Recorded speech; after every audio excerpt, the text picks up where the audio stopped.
En ce 25e dimanche ordinaire, je salue les paroissiens de Saint-Patrick, de Sainte-Anne et ceux d'ailleurs qui nous écoutent. Et c'est toujours avec plaisir que je prends la parole le dimanche pour vous parler.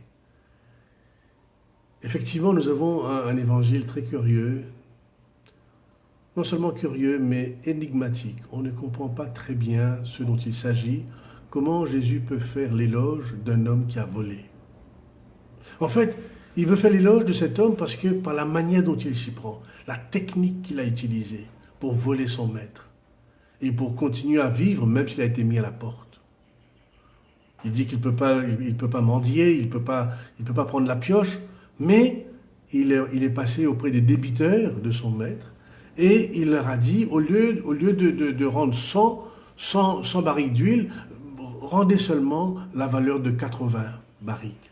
Et c'est ainsi qu'il s'est fait de l'argent auprès de...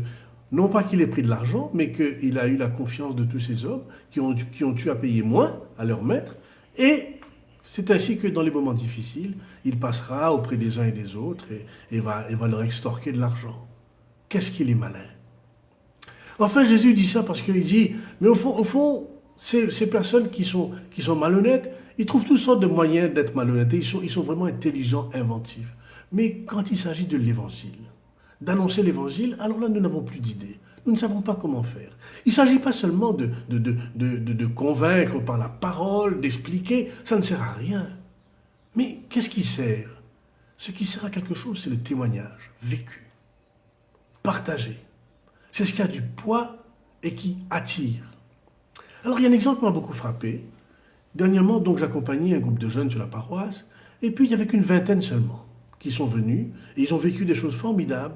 Ils ont vraiment aimé la qualité du partage, la prière en profondeur. On a pris du temps, et ils étaient émerveillés. Alors, à la fin de la rencontre, alors on se disait, mais ces vins-là représentent qu'une petite partie de la paroisse. Comment faire pour aller pêcher les autres?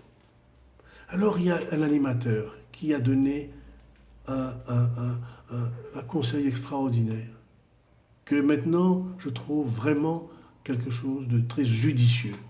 Il dit, si ce que nous avons fait a de l'importance, a plu, eh bien soyez sûrs que les jeunes vont appeler d'autres jeunes et qu'on aura le double la prochaine fois. En fait, ce n'est pas le double qu'on a eu la prochaine fois, mais le quadruple. Ils étaient 4 fois plus. Parce que les jeunes ont appelé les jeunes, d'après l'expérience vécue, et c'est ça qui a attiré. Alors ce qui attire, ce n'est pas nos discours, ce qu'on veut convaincre, mais ce qui attire, c'est la manière de s'y prendre pour témoigner de la beauté de l'évangile, et c'est ce qui attire.